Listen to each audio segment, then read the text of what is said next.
Although temporary files are not harmful, they may be hogging up precious hard drive space. So if you want to delete them from your computer, you can watch this whole video tutorial to learn how.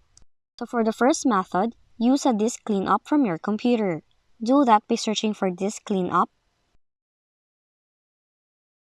Click the Cleanup System File option.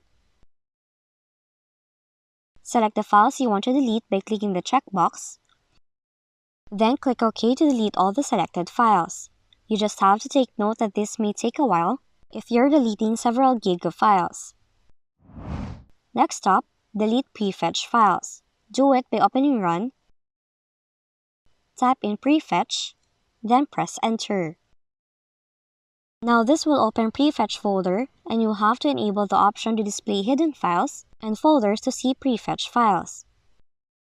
So delete it all by selecting it all, then right-click, and then select Delete. To make sure that the files are deleted, you also have to erase them in the recycle bin. Lastly, delete Prefetch files using Command Prompt. In order for you to do that, open Command Prompt with admin rights, type in the following, then press Enter. Now this will delete everything in the Windows Prefetch folder.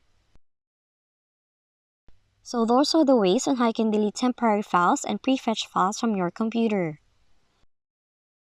If you found this video helpful, kindly like and subscribe.